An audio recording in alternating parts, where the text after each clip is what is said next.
아, 우리 루디아 전도에서 특별히 특강을 좀 해달라고 그렇게 또 요청이 와서 무엇을 할까 이렇게 고민을 하다가 그 바울 서신의 그 여성의 역할들이 잘 나타나 있습니다. 그래서 제목 그대로 바울 서신으로 본 여성의 역할을 한번 좀 고찰해 보고자 오늘 이렇게 준비해 가지고 오늘 루디아 여전도회와 즐거운 만남의 시간을 갖게 되었습니다. 요거는 이제 제가 드렸던 교환이 있으니까 교환을 이렇게 보시면서요, 하나하나 좀 교환을 중심으로 해서 이렇게 좀 살펴보고자 합니다. 아까 얘기했듯이 우리가 이렇게 머리 맞대면서 이걸 읽어가면서 이렇게 하려고 했었는데 그것이 안 됐으니까 일단은 제가 읽어가면서 조금씩 좀 설명을 좀 해 보도록 하겠습니다.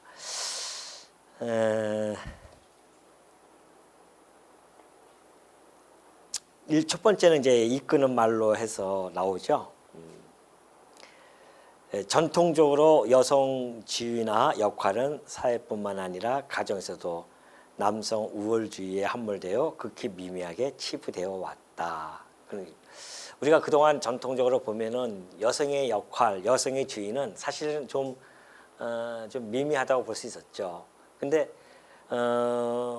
사실은 미미한 건 아닌데도 불구하고 그렇게 사회적으로 여러 가지 그 여성들의 역할이 그 남성 우월주의라고 하는 그러한 유교적인 사상 또는 뭐 남존여비 사상 이런 사상들에 의해서 사실 우리 여성의 지위나 역할이 이렇게 사회적으로 부각되지 못하고 미미하게 그렇게 치부되어져 왔다는 것입니다. 사실 뭐 오래되지는 않은 이야기입니다. 오래되지 않아서도요, 지금도 아마 그런 얘기 할 수도 있습니다. 좀 약간 시대에 뒤떨어진 남성들이 그런 얘기를 하죠. 우리 여성들이 자동차를 끌고 나오면 막히고 그러면 문 열고 그러죠. 막 문 열고 뛰는. 아니 누구 이 여자가 왜 집에서 밥하고 나오지 왜 나왔냐고 막 이런 얘기를 막 혹시 들어보신 적 있어요? 없죠. 우리 현재는 많이 했는데 그 전에 처음에 막 이렇게 여성들이 운전을 많이 안 하고 했을 때에 운전하러 나오면은 진짜 남성들이 막 그럼 당연히 뭐 그런 식으로 이야기해 왔던 시절이 있었습니다. 전통적으로 우리나라는 이제 유교를 아무래도 바탕으로 하고 해왔기 때문에 남성 우월주의 사상이 있었습니다. 그래서 그런 것들이 자연스럽게 나왔었고 여성들은 또 자연스럽게 또 그걸 받아들일 수밖에 없었죠. 그렇게 살아왔던 시대가 지나가고 현금의 상황을 가만히 보니까 이제 크게 반전하고 있었습니다. 그죠? 여러분도 아마 느낄 거예요. 그런 것들이 많이 반전하는 양상을 띠고 있다는 것이죠. 왜냐하면요, 여성 지위라든가 그리고 역할이 이 현대에 있어서 매우 중요하게 작용이 되어지고 또 이수로 떠오르고 있는 중입니다. 사회 곳곳에서 그동안 여성들이 가지고 있었던 불만들이 많이 있었습니다. 그런 것들이 여러 가지 막 분출되는 현상들이 나타나죠. 그러면서 가정에서조차도 이제 그러한 일들이 과거의 그런 상황이 반전되어져서 가부장적인 그런 가정에서조차도 이제는 여성 상위 시대에 걸맞는 그런 여성 중심적인 가정들이 덜어덜어가 아니라 요즘은 많이 나타나고 있습니다. 그걸 실질적으로 우리가 많이 느끼고 있을 겁니다. 우리 사회 전반에 걸쳐서 여성 상위 시대가 되어진 지는 뭐 그렇게 오래되지는 않죠. 그래서 라디오에서조차도 여성 시대라고 하는 그러한 프로그램이 있지 않습니까? 아침에 여성 시대 해가지고서는 여성의 이야기를 많이 다루고 그런 것만 보더라도 여성의 그런 지위들이 많이 향상된 것은 틀림이 없습니다. 단적으로 보면은 호주제 혹시 아십니까? 호주제? 호주제가 2005년도에 폐지가 되어집니다. 1900년도부터 시작해서 그 호주제에 대한 부당함 이런 것들을 많은 여성들에 의해서 문제 제기를 해왔었고 결국은 2005년도에 호주제가 폐지되어지죠. 호주제 폐지는 여성 인권의 승리를 가늠하는 그런 단적인 예가 되어졌습니다. 그래서 호주제가 뭐냐면은 여성은 어디든 언제든지 종속되어진 그러한 위치에 있었습니다. 그러니까 아버지 밑에 있을 때는 아버지가 호주니까 아버지 밑에 있었고요. 시집을 가면은 남편이 호주니까 남편에 종속되어져 있었고 남편이 죽으면 아들이 있어요. 그 아들이 호주가 되어져서 그 아들 밑에 또 종속이 되어집니다. 그러니까 언제든지 여성은 그 남성에게 종속되어지는 그것이 이제 하나의 일종의 호주제거든요. 그러니까 그 호주제를 통해서 이것은 여성의 어떤 자율성뿐만이 아니라 평등성 이런 것에 대해서 저해하는 그러한 제도다. 그래서 들고 일어난 거죠. 마침내 그것이 관철되어졌습니다. 2005년도에 호주제가 폐지되어져서 이제는 세대주라고 하는 그러한 새로운 방식에 의해서 그 집에서 여성도 그 집에서 혼자 살면 세대주가 되어지는 것이고요. 그렇게 그 세대의 대표성을 띤 그러한 제도로 바뀐 것은 아주 고무적인 일이라 할 수 있죠. 그런데 사실 역사적으로 여성 역할은 매우 중요하게 작용을 했었습니다. 그런데 그것이 평가절하되어진 것은 역시 우리가 잘 알고 있는 사실이죠. 그럼 왜 그렇게 되어졌는가? 어떻게 보면 이것이 이제 힘의 논리입니다. 우리가 짐승 세계에서나 있을 법한 힘의 논리가 우리 사람들, 그러니까 인간들도 역시 동물 중에 동물의 같은 그런 성격을 가지고 있기 때문에 우리 이 사회가 어떠한 뭐랄까요, 양육 강식이라고 하는 그러한 자연의 법칙도 인간의 사회성에 그대로 스며들어 가지고서는 힘의 논리에 따라서 여성이 아무래도 남성보다 힘이 약하니까는 그래서 그러한 여성을 평가절하하는 그런 것들이 많이 있었습니다. 또 사회적으로 보면 또 그럴 수밖에 없었던 환경들이 있었어요. 1차 산업이 이제 주가 되어지다 보니까 1차 산업이 농경 산업이었잖아요. 농경 사업 하다 보니까 아무래도 남성들이 더 힘을 많이 쓰게 되어지고 또 2차 산업으로 넘어가면서 뭐 제조업이라든가 공장이 막 세워지고 그러다 보니까는 역시 거기에서도 여성의 역할들이 있었지만은 주로 다 남성들의 그런 역할이 많이 있었고요. 그러다 보니까는 여성들은 집에서 가정에서 아이 낳고 살림하고 이런 부분들을 그렇게 높이 평가가 안 됐었습니다. 그러니까 꼭 남자는 나가서 돈만 벌어오면은 큰 소리 치는 거죠. 그래서 맨날 집에 오면은 여자가 집에서 뭐 하느냐고 이제 이런 소리나 하고 그런 지금도 간이 배 밖에 나온 남성들은 뭣도 모르고 막 시대의 흐름을 모르고 막 그럴 경우가 많이 있거든요. 박지선 여기 쳐다보세요. 설마 우리 임태희 선생님 그런 건 아니겠죠 정말. 예? 보니까 눈빛들이 말 못하는 그런 사정들이 많이 있는 것 같기도 한데, 하여튼 이거 끝나고 한번 더 허심탄회하게 한번 얘기를 해봅시다. 남성 역할 비중이 크게 차지했던 그 산업 구조가 그렇게 결과를 낳게 해줄 수도 있었다라고 보는 거죠. 그런데 이제 그 산업화가 되어지면서 3차 산업으로 넘어가면서 양상이 달라지기 시작합니다. 3차 산업은 이제 서비스업이죠. 서비스업으로 나타나면서 여성들의 역할이 좀 더 비중이 늘어나게 되어지고 이제는 모든 세계가 다 4차 산업 혁명에 들어가면서 정보, 통신 기술의 융합으로 이루어지는 그런 차세대 산업 혁명에 이제 들어가게 되어졌죠. 그러다 보니까는 아무래도 여성들의 그 치밀함, 주도 면밀한 그런 것들 특성들이 있잖아요. 그런 것들이 힘을 발휘하게 되어지고 사회에서도 그러한 여성 인력에 눈을 돌리기 시작한 겁니다.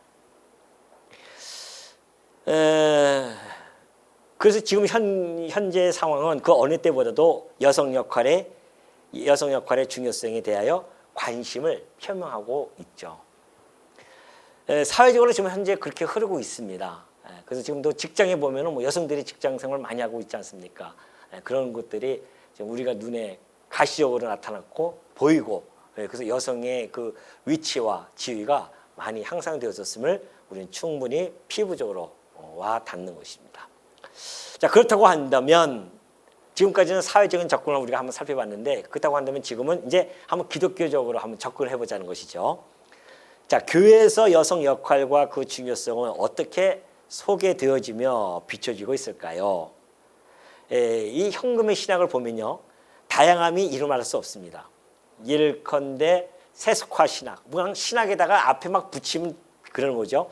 원래 우리 정통 우리 기독교 신학에서는요, 크게 네 부류의 그 신학이 있었습니다. 그래서 성경 신학이라든가 역사 신학, 교의 신학, 실천 신학, 뭐 이 정도로 크게 네 분과가 있고, 거기에 또 하위 주제로 또 여러 가지 뭐 주경 신학이라든가 뭐 있죠. 이러한 신학들이 있었는데, 어느새 그 자유주의 신학이 막 이 한국 땅에 들어오고 전 세계적으로 퍼져나가면서 그 신학이 난잡해졌습니다. 그래서 뭐 세속화 신학이라든가 민중 신학, 해방 신학, 소망 신학, 과정, 뭐 신이 죽었다 해서 사신 신학까지 막 여기 우후죽순으로 신학이 나타나고, 여기에 편승해서 여성 신학도 나타나게 되어지죠. 근데 이 여성 신학이라고 하는 것은 이제 페미니스트를 중심으로 해서 그런 신학들이 형성되어집니다. 그래서 이런 모든 신학들, 자유주의 신학에 입각해서 나타나는 이런 신학의 형성들은 사실은 성경을 잘못 접근한 그러한 결과를 할 수 있습니다. 성경은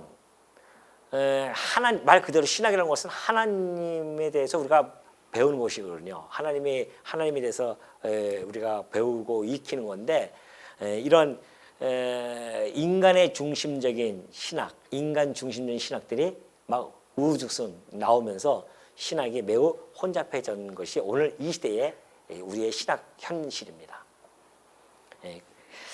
자, 그렇다고 한다면 우리 사도 바울은 그의 서신서에서 여성의 중요한 역할에 대하여 결코 침묵하고 있지 않는데요. 오히려 바울은요, 여성 역할의 비중을 높이 평가하고 있습니다. 지금 바울 시대는 지금부터 2000년 전이에요. 지금 우리 여성들의 그 지휘 역할이 중요성을 띈 것은 불과 몇백 년 안 되죠. 몇백 년이 아니에요. 우리나라 같은 경우는 뭐 거의 근대에 들어와서 그렇게 되어졌고, 전체적으로 봤을 때는 얼마 안 됩니다. 그런데 이미 성경에서 바울은 2000년 전서부터 벌써 이 여성의 역할을 교회 내에서, 교회사에서 아주 잘 중요하게 부각시키고 있습니다.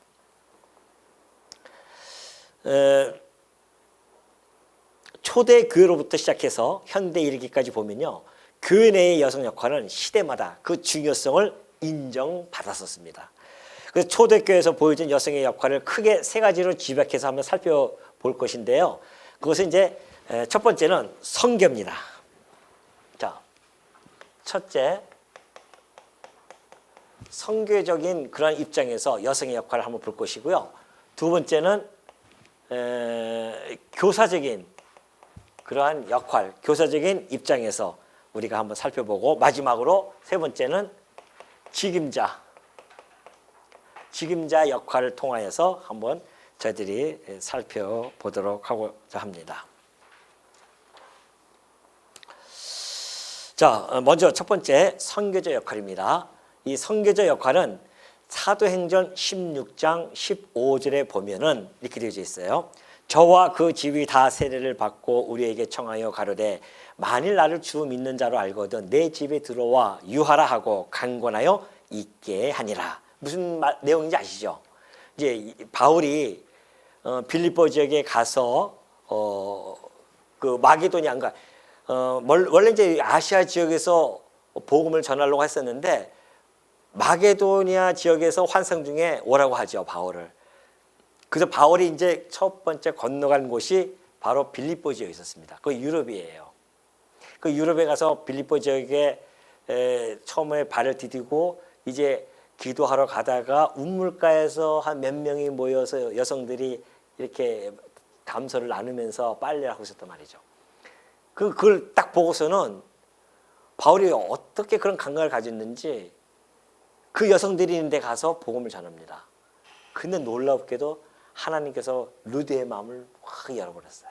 그래가지고 루디아가 그 말씀을 듣고, 원래는 유대교에 있었던 그런 이 루디아가 이 복음에 눈이 확 띄어버린 겁니다.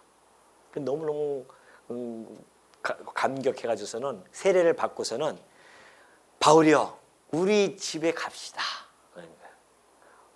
참 그거 쉽지가 않잖아요. 그 남자들 일행들이 바울뿐만이 아니라 뭐 신라도 있었고 디모데도 있었고 다 있는데 자기 집에 가자고 막 하는 거예요.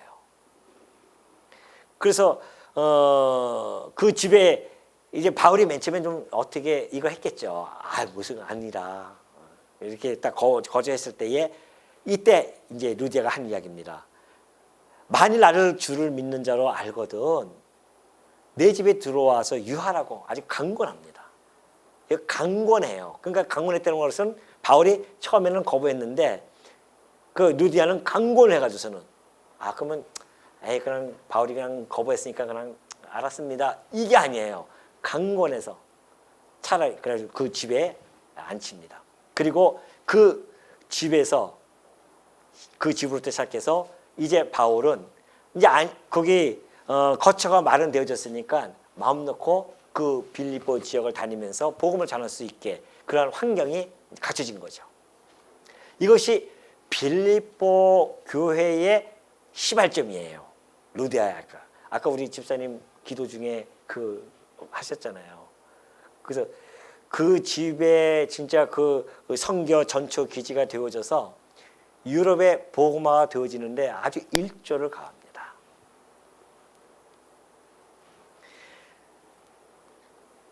자주장사 루디아가 기꺼이 선교지로서 역할을 자임하였고 바로 그곳은요 성도의 만남과 위로의 장소가 되기 시작합니다. 그 사도행전 16장 40절 보면 이제 그래요. 바울이 옥에 갇혔어요. 옥에서 갇혔다가 그 귀신들 여종을 쫓아내니까 그 주인들이 화가 나가지고서는 바울과 신라를 감옥에 가둬둡니다. 근데 거기서 하나님의 역사로 말미암아 나오죠. 나와서 그 간수가 예수를 믿고 돌았습니다. 그리고 나서 이제 집에 들어간 거예요. 루디아의 집에 들어가니까 형제들이 함께 모여서 만나보고 막 위로하고 거기서 함께 떡을 떼고 나누면서 그랬었단 말이죠. 그러니까 루디아의 집이 하나의 그 교회가 형성이 되어지면서 완전히 선교지로서 역할이 이제 시작되어진 것이죠. 그거 보면은 우리 루디아가 정말 이 선교적인 눈이 띈 것 같아요. 그래서 이 복음이 나만이 아니라 이것을 갖다가 전달해 줘야겠다 그런 이야기죠. 그리고 또 하나 그 루디아뿐만이 아닙니다. 바울은 골로새 성도들에게 골로새에 있는 성도들에게 편지를 띌 때요 이렇게 띄웁니다. 라오디게아에 있는 형제들과 눈바와 그 여자 집에 있는 교회에 문안하라고 권고를 합니다. 라오디아 교회 성도들에게 좀 문안해라 너희들이. 그러면서 그 형제들과 눈바라는 여자가 있어요. 그 눈바는 여성형인데 여자예요. 그 여자 집에 있는 교회 그래요. 그 여자 집에 있는 교회. 그러니까 눈바의 집도 교회였었어요. 루디아의 집도 교회였었고 눈바의 집도 교회가 되어집니다. 그래서 그 교회의 그 지역에 모이는 성도들이 모이는 그런 장소임을 우리가 알 수 있고요. 그걸 보면은 눈바도 그 선교의 역할을 충실히 감당했음을 우리는 그 개연성을 잘 보여주고 있는 대목이죠. 자, 선교 역할을 충실하게 한 자 중에 또 있어요. 브리스길라와 아굴라가 있습니다. 빼놓을 수가 없죠. 자, 브리스길라는요 바울의 동역자가 되어져 가지고서는 선교 현장 한 복판에 바울과 함께 뛰어듭니다. 그러면서 자기의 목숨이라도 내놓는 열정을 보이기 시작해요. 뿐만이 아니에요. 브리스길라 그 집도요 바로 교회로서 사용이 되어집니다. 고린도전서 16장 19절 보면 브리스길라가 그 집도 브리스길라와 그 집에 있는 교회들에게 안부를 전합니다. 바울이. 그리고 보면은 그 집도 역시 교회로 내놓고 선교의 역사 현장에 한복판에 자기 집을 사용하게 되어집니다. 이 브리스길라는요, 바울이 얼마나 어떤 칭찬을 줬냐면은 바울 목숨을 위하여 자기 목숨과도 바꾸는 사람들이다. 그들이 그렇기 때문에 그 복음을 위해서 자기 죽기도 서슴지 않는 자들이니까 너희들이 그들에게 감사해야 된다. 그렇게 이야기해요. 그것이 바로 로마서 16장 4절에 잘 나타나 있거든요. 그래서 이방인 교회 모든 교회가 저희에게 감사하다는 말로 대변하라 그래요.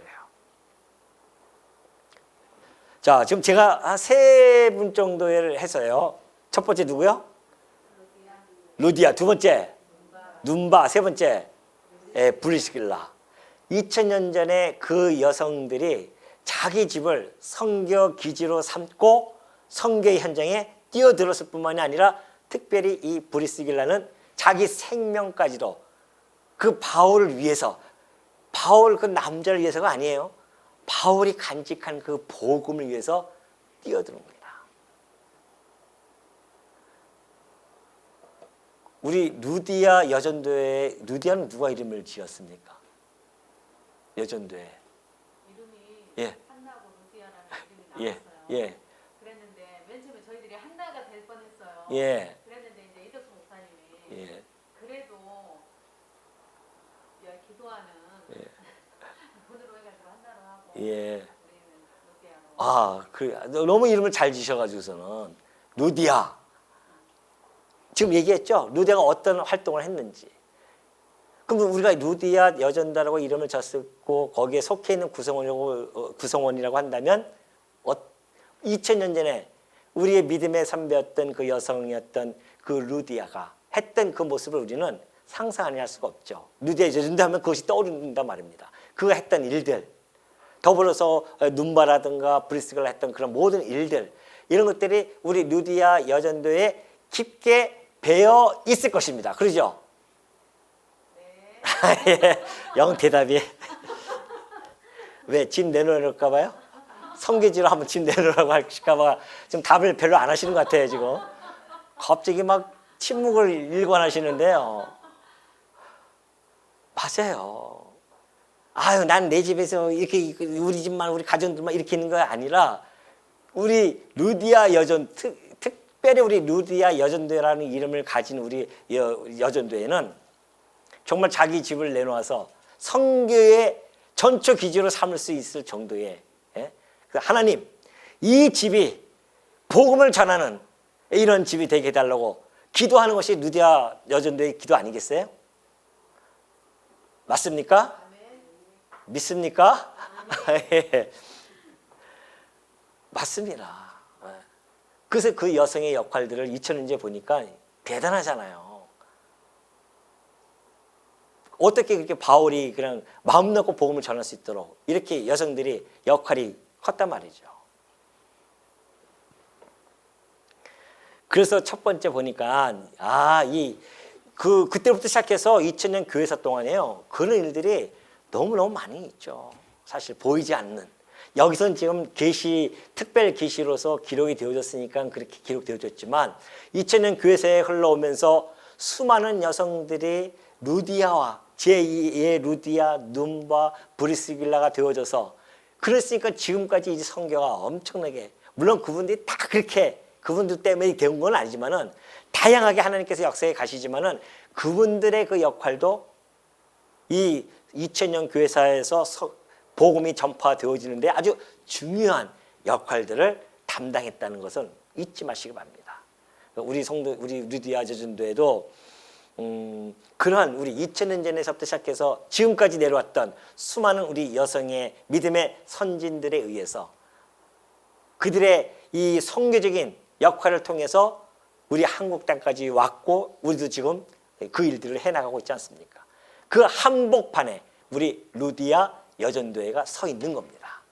사명을 갖는 거죠. 그래서 우리가 해야 할 일이 뭔가, 이 성경을 통해서 우리의 믿음의 선배 여성들이 했던 그 모습을 바라보면서 우리가 루디아 전도회가 앞으로 나가야 할 방향, 목적 충분히 생성될 수 있겠죠.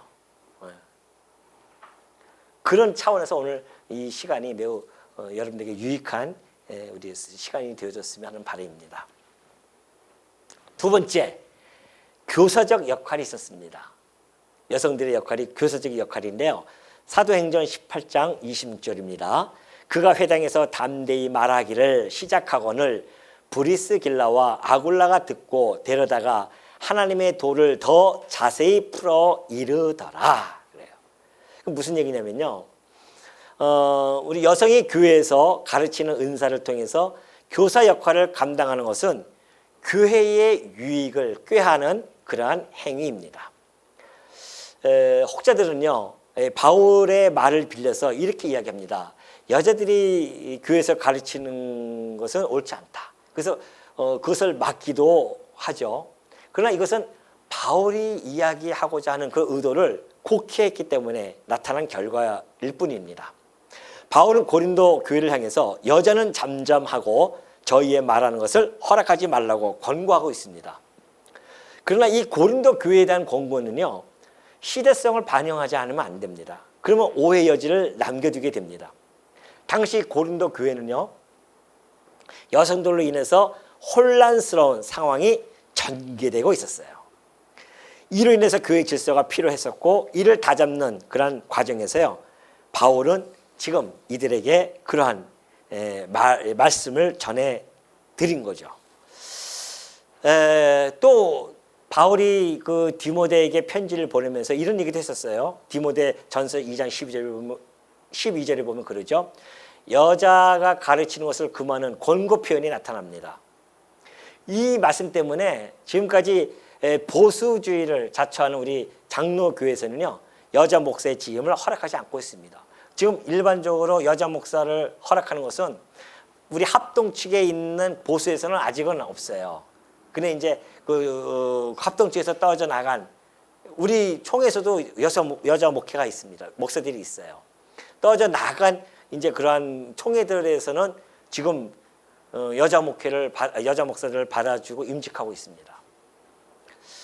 그럼 그것이 꼭 나쁜 것이냐? 디모데전서에서 이야기하는 바울이 얘기했던 그 여자의 가르침을 금하는 것은요, 사실은 그때도 그 미숙한 그러한 여성도들에게 국한되어져 있음을 우리는 쉽게 알 수가 있습니다. 왜냐하면요, 이후에 전개되는 그 내용에서 바울은 여자들이 만일 정숙함으로써 믿음과 사랑과 거룩함에 거하면 그 해산함으로 구원을 얻으리라, 그렇게 이야기합니다. 그렇게 말씀해 주셨어요. 이것은 성숙한 여성도들을 말하는데요, 수고와 인내로 그리고 신중하고 자제해가지고서는 교회 내에서 믿음과 사랑과 거룩함을 나타내는 그 정도 되어질 때에 가르칠 수 있음을 보여주는 그런 대목입니다.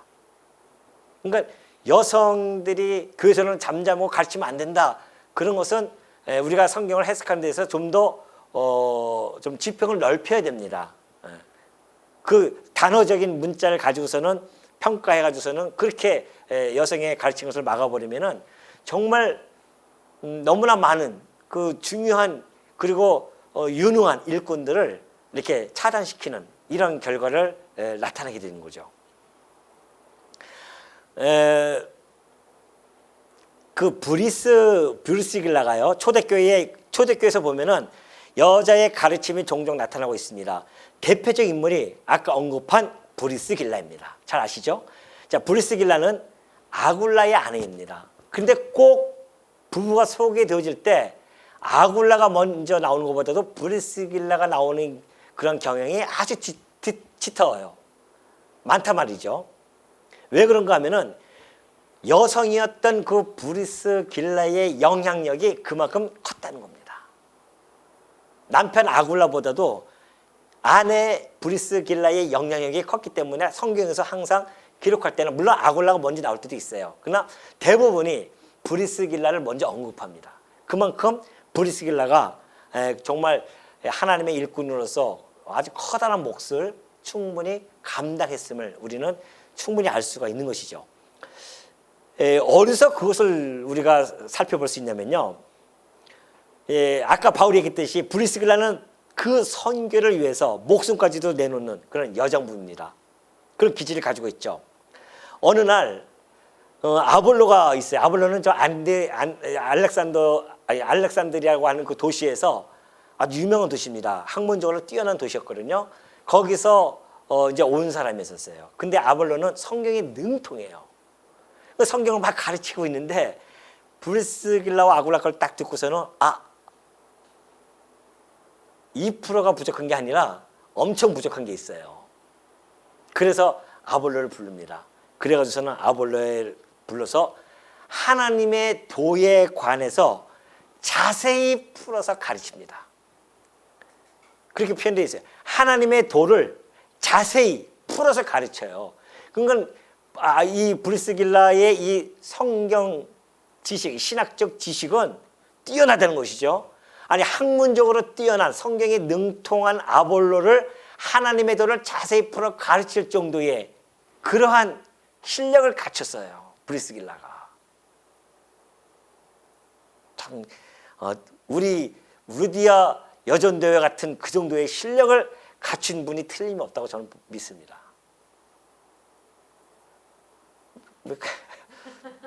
아니에요? 요즘 대답들을 영 안 하시네요. 아니에요? 그 정도는 아닙니까? 성경을 하나님의 도에 대해서 자세히 풀어서 가르칠 정도. 어떤 목사님이 얘기 막 이렇게 하면은 그렇게 하면 욕 먹죠. 어디서 집사 주제 뭐 하면서 또 이런단 말입니다. 그러니까 누가 이렇게 그런 뭐 목사님들한테 안 하더라도 우리가 가서 전도를 할 때 정말 하나님의 도를 자세히 풀어서 전해줄 수 있는가? 브리스길라는 그랬다는 것이죠. 그래서 아볼로는 그 말씀을 듣고 깨달아요. 깨달아가지고서는 아가야로 건너갑니다. 그리고 성경으로 예수가 그리스도라고 증거하는데요. 공중 앞에서 많은 사람들 앞에서 유력하게 힘있게 유대인의 말을 이기는 결과를 낳게 되어집니다. 대단하죠.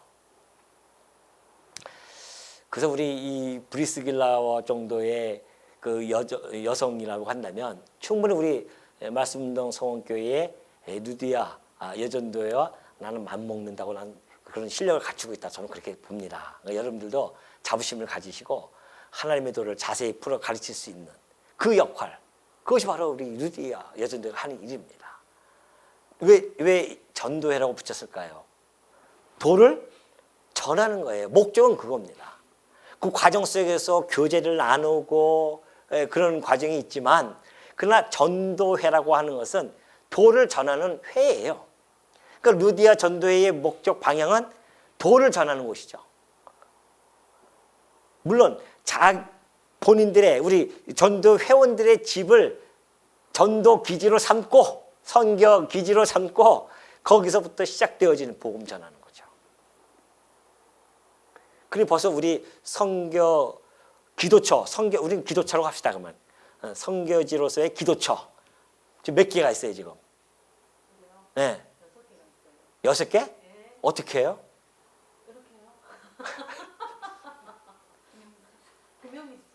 누구요? 김용미 집사님. 맞아. 6명. 맞습니다. 확실히 회장님은 시야가 넓으시잖아요. 저는 시야가 좁아가지고서는 앞에 보이는 것만, 보이지 않은 것까지 다 이렇게 하시잖아요. 6의 선교지가 우리는 확보되어 있는 겁니다. 아니, 루디아 한 사람 집으로부터 시작해서 유럽이 복음화가 되어졌는데 서원교회에 우리 루디아 여전도의 기도처가 6군데가 있다고 한다면 어떤 역사가 일어나겠어요? 하나님께서 그 우리 여전도회와 함께 하시고 계시는데 여러분이 자신 있게 펼쳐 나가지 못하는 것뿐이지 이미 하나님은 다 준비해 놓고 기다리고 계신다니까요. 자신감을 갖고 나가셔야 됩니다. 그래서 그 기도처에서 한 명을 전도하고 이 기도처에서 한 명 전도하고 이 기도처에서 한 명을 전도하고 그럼 벌써 몇 명이에요 지금? 왜 우리는 못해? 왜 못합니까? 그동안 우리가 배운 게 얼만큼이고, 예? 하나님의 도를 자세히 풀어 헤칠 정도는 되지 않겠어요, 우리가? 그리고 또 새로 이렇게 복음을 전하 받는 사람들은 그렇게 너무 자세히 헤치면 잘 몰라요. 굵직굵직하면 잘 얘기해도 됩니다, 여러분들이. 그러니까 그 모든 여건은 갖춰져 있다. 다만 우리 성도님들이 불꽃이 튀어야 돼요. 지금 불꽃만 딱 튀면 됩니다. 불꽃이 튀어야 불이 확 붙을 텐데 아직 불꽃이 안 튀어서 그래요. 하나님께서 이미 다 여건을 준비해놨기 때문에 그 불꽃 튀는 것도 곧 조만간에 이러한 모임을 가지는 것은 불꽃 튀기 위한 준비 작업이다. 우리가 오늘 이 특강이 끝나고 나서는 불꽃이 튀어야 돼요. 이제는 맞다. 우리가 해야 할 일. 아니 2000년 전에 그 브리스길라도 그랬고 루디아도 그랬는데 현대에 그때도 여성으로서의 제약이 많았어요. 근데 지금은 여성 무슨 시대? 상위 시대예요. 여성 상위 시대. 이런 시대에 우리가 복음을 간직한 자로서 해야 할 일이 얼마나 많이 있습니까, 지금? 항상 우리는 그걸 생각해야 됩니다. 아까 오전에 얘기했듯이 구원에 대한 것을 등한히 여기면 안 돼요. 내 구원에 대해서만 등한히 여기는 것이 아니라 우리 주변에 있는 사람들 매의 눈으로 지켜봐야 돼요. 아니 진짜 그 이단이라고 하는 신천지들 하는 거 보세요. 그 이단적인 그 사설, 그 요소를 가지고도 생명을 걸고 막 하지 않습니까, 정말. 아낌없이 해가지고서는 야, 저 사람은 진짜 그냥 그 너무나 잘해주니까 그냥 혹해가지고 끌려간 사람들이 무척 많습니다. 우리 여전도회가 맡은 일이 무엇인가? 하나님께서 왜 우리에게 루디아 여전도라는 이름을 주셨고 나는 왜 구성원이 되어져 있는가? 이런 것들을 우리가 한번 곰곰이 깊이 생각해보는 시간이 아닐 수 없습니다. 자, 그러면서 또 하나 여성이 가르치는 역할은요, 가정에서도 예외 없이 나타나고 있습니다. 디모데는 외조모 로이스와 어머니인 유니게로부터 전승되어진 믿음이었어요. 디모데가. 근데 그 디모데는 물론 이제 그 바울을 통하여서도요 신학적인 체계를 세웠지만은 외조모와 어머니의 가르침이 바탕이 되어졌습니다. 그걸 바울이 증언하고 있어요. 너희의 외조모 로이스와 어머니 유니게로부터 네가 성경을 알았다. 그렇게 이야기하거든요. 그러니 이 여성의 가르치는 역할은요 얼마나 중요한지 모릅니다. 그래서 지금도 제가 듣기에는 그래요. 유대인 사회에서요 엄마가 유대인이면 그 자식은 유대인으로 그냥 취급을 해줍니다.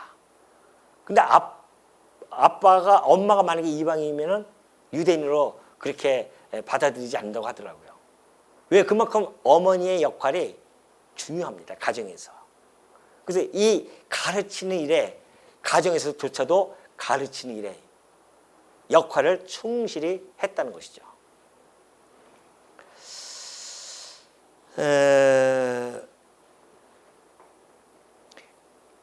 그 여성들의 그 교사적인 그러한 역할은요, 진리가 전승되고 수호되는데 매우 요긴하게 사용되어졌음을 교회사에서 잘 보여주고 있죠. 자, 그 다음에 세 번째, 직임자의 역할입니다. 직임자의 역할이 있는데 디도서 2장 3절에서 5절까지 보면요. 늙은 여자로는 이와 같이 행실이 거룩하며 참소치 말며 많은 술에 종이 되지 말며 선한 것을 가르치는 자들이 되고 저들로 젊은 여자들을 교훈하되 그 남편과 자녀를 사랑하며 근신하며 순전하며 집안일을 하며 선하며 자기 남편에게 복종하게 하라. 이는 하나님의 말씀이 회방을 받지 않게 하려 함이니라. 자, 이 직임적 역할은요, 사실 우리 총회라든가 봤을 때에 장로교에서 직임은요, 목사, 장로, 집사만 있거든요. 그 세 직임만 우리가 이제 인정을 해줍니다. 그런데 1900년 초에 우리가 들어오면서 초에 이제 그 권사에 대한 이야기가 나와가지고서는 여성들이 충분히 그런 역량이 있지 아니하느냐, 아까 얘기했듯이 그런 앞에 있는 우리 믿음의 선진들의 역량을 보고 이 역량은 거기서 끝나는 게 아니란 말입니다. 하나님께서 그들에게 주신 역량은 여전히 2000년이 흐르는 역사 속에서 많은 여성들에게 주었단 말이죠. 그렇다고 한다면 오늘 이 시대에 우리 이 교회 내에도 정말 그런 역량을 갖춰서 그 일을 충실히 감당할 수 있는 분들이 있다. 그래서 그것을 우리가 뽑아서 권면하고 가르치는 그 일을 할 수 있도록 권사라고 하는 것을 직분을 세운 겁니다. 그래서 우리는 이제 권사님이 지금은 좀 다 있죠. 뭐 어느 곳이나 그 권사님의 직분이 있죠. 그래서 그 대신 이제 권사님은 이 안수를 안 하지 않습니까? 그런 취임을 하는 거죠. 그런 차이점이 있습니다. 자, 이 여성의 직임적 역할은요, 교회를 아름답게 세워가는 데 있어서 아주 중요한 요소를 차지합니다. 그중 권사 직임은 여성도들을 올바르게 지도하는 것으로서 매우 비중 있는 직임입니다. 여성도들을 올바르게 지도해야 하는 그런 직임을 가지고 있는 분들이죠. 권사란 말 그대로 권면하는 스승이라는 뜻을 가지고 있죠. 이에 대하여 바울은 선한 것을 가르치고 젊은 여자들을 교훈하는 자임을 천명하고 있습니다. 그러니까 이 권사 직임의 이 목적은요, 하나님의 말씀이 회방을 받지 아니하고 교회가 견고하게 세워지게 하는 데 있습니다. 왜? 이 젊은 여성들이 남편 자녀를 사랑하고 또 근신하고 순전하고 그 집안일을 열심히 잘 해주고 그런 그 남편이 하는 일에 사사건건 그냥 막 그냥 무시해버리고 그런 것이 아니라 어떻게 해요? 순종도 하고 또 하나님 말씀에 순종하고 이런 것들이죠. 그러니까 한마디로 집에서 충실하게 그 역할을 잘 할 수 있도록 그렇게 하라는 겁니다. 그걸 가르치는 것이죠. 권사님들의 역할이. 그 젊은 성도들에게 그걸 가르치기 위해서는 권사님들이 몸소 그걸 보여주셔야 되는 겁니다. 그래서 먼저 얘기하잖아요. 늙은 여자로는 이와 같이 행실이 거룩해야 됩니다.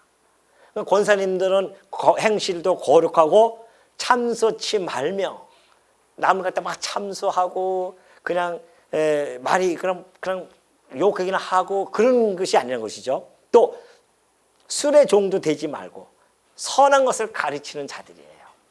그러면 선한 것을 가르칠 정도 된다고 한다면 몸소 교회 내에서 보여주는 거거든요. 우리가 말로만 가르치는 것이 아니라 몸으로 가르쳐 주는 겁니다. 그러면 젊은 여성들은 그 권사님들의 모습을 바라보면서 배우는 거죠. 아, 진짜 저는 권사님 같이 저런 모습, 하나님 안에서 살아가는 저 아름다운 모습, 저 거룩한 행실을 나타내는 그런 모습들, 그리고 후배들을 사랑하는 모습, 그런 모습들을 보면서 배우는 거죠. 직접 보고 배우는 거란 말입니다. 그러니 그러한 분들을 존경하게 되어지면 존경하는 권사님이 말 한마디 던져주면은 권변하면은 그 권변이 그대로 먹히는 거란 말입니다. 그런 역할을 하는 것이죠. 앞으로 우리 미래의 권사님들 아니겠습니까? 꼭 명심해 주시기 바랍니다. 그런 역할을 해 주셔야 돼요. 그러니까 가정을 충실하지 못하면서 교회 일을 충실한다? 그건 문제가 있는 것이죠.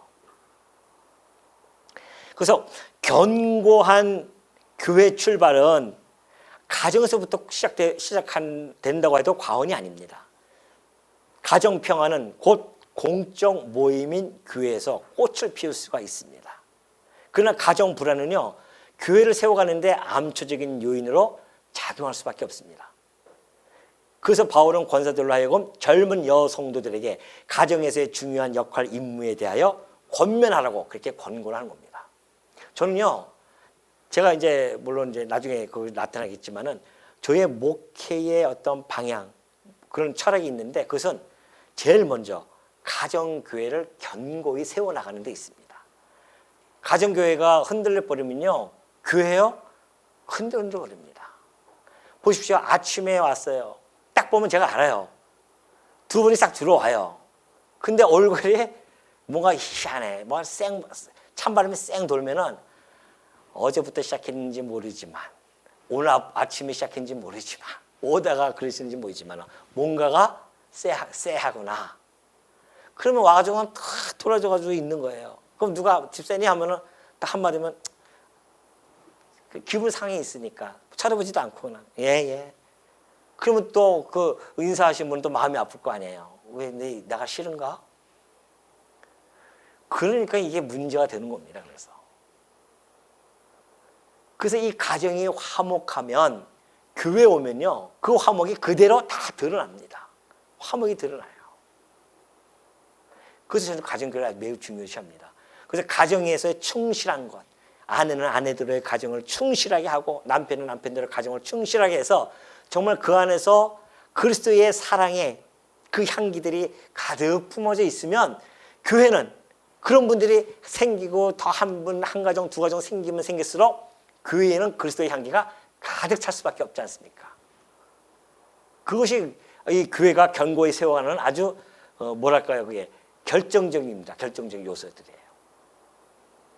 그러니까 우리 이 루디아 여전도에서는 그런 것을 늘 염두에 두시고 우리 집을 성교 기지로 삼는 것도 좋고 내가 이 말씀을 가르치는 것도 좋지만 내가 이 가정에서 나를 통하여서 그리스도의 향기가 뿜어져 나옴으로 말미암아 이 가정이 그리스도 안에서 정말 아름답게 사랑으로 가득 차게 되어지는 가정.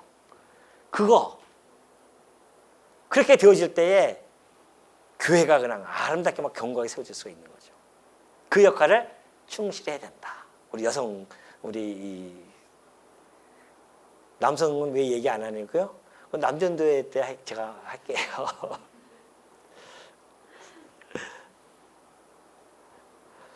그만큼 중요한 직분을 가지고 있다는 겁니다. 그러니까 권사의 직임으로서 왜 그렇게 젊은 여성을 그렇게 말씀으로 잘해서 그 가정교회를 잘 세우게 하려는 것인가? 그 목적이 뭐라고요?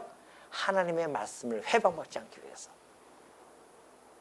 아니 열심히 맨날 그런 사람 지금도 많습니다. 뭐 교회마다 나와서 새벽기도 나오고 철야기도 하고 막 부르짖고 막 그러고 집에 딱 들어가면요 남편한테는 아주 아유 저 화상.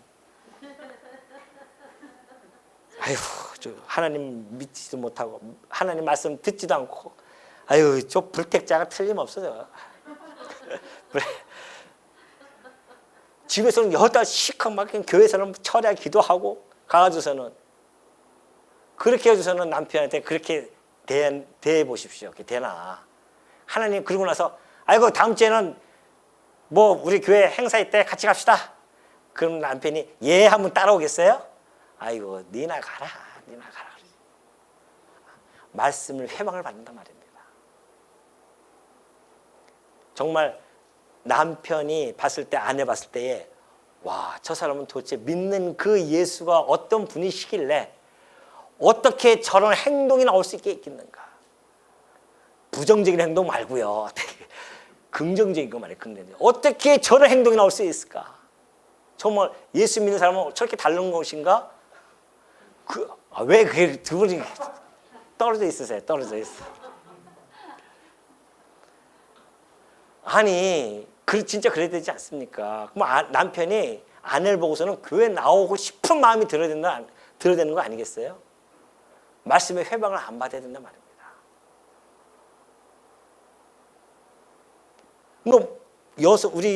우리의 모든 감각은요, 복음에 꽂혀 있어야 돼요. 복음에.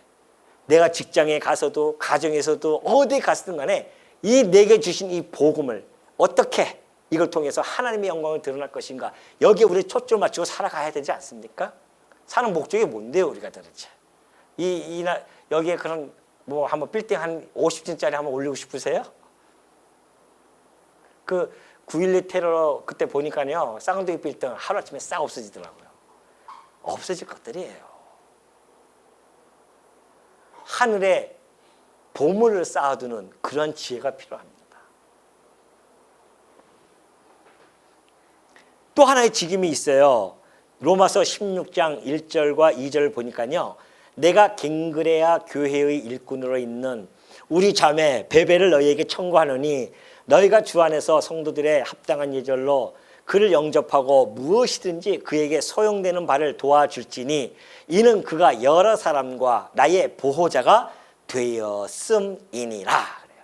바울이요 로마서 그 길게 쫙 그 앞에 그 복음에 대해서 설명하고 그다음에 성도들의 생활에 대해서 이야기하고 마지막 16장 한 장을요 성도들의 문안에 대해서 할애를 합니다. 얼마나 중요한 장입니까? 얼마나 중요하면 그 문안에 대해서 중요하면 한 장을 다 할애를 해요.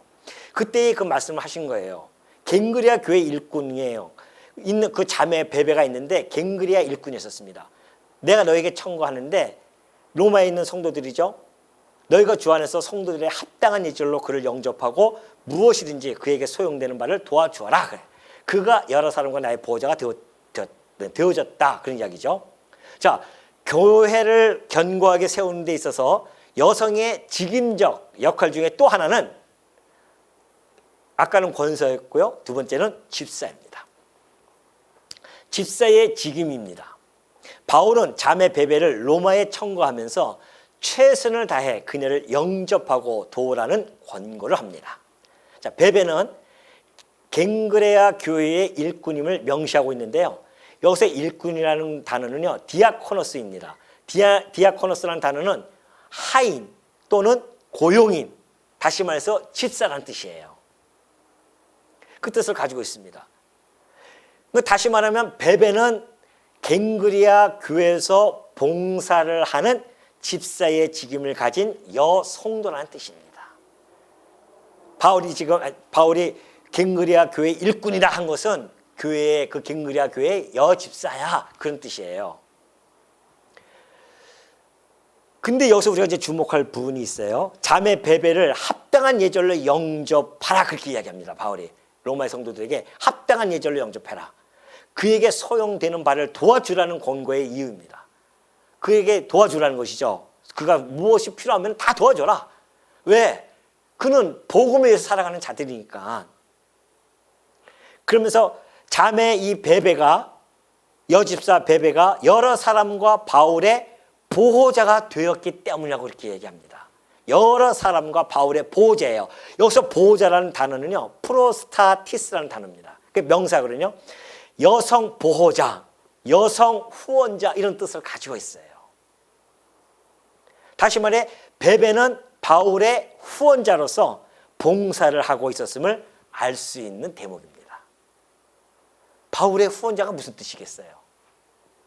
뭐겠습니까? 후원자라는 것이 복음을 위해 봉사하는 것과 맥을 같이 한단 말입니다. 다시 말해서 바울이 복음을 전하는데 적극적인 후원을 해가면서 그 후원자로서의 여성의 역할을 중요하게 그 위치를 점하고 있었던 모습을 보여준 겁니다. 그러니까 바울이 로마에 있는 성도들에게 나의 후원자로서 아낌없이 이 복음을 위해서 그가 정말 모든 것을 그렇게 했는데 너희들이 자매 베베를 귀한 여성 일꾼이니까 합당한 예절로 해라. 그런 이야기죠. 그러니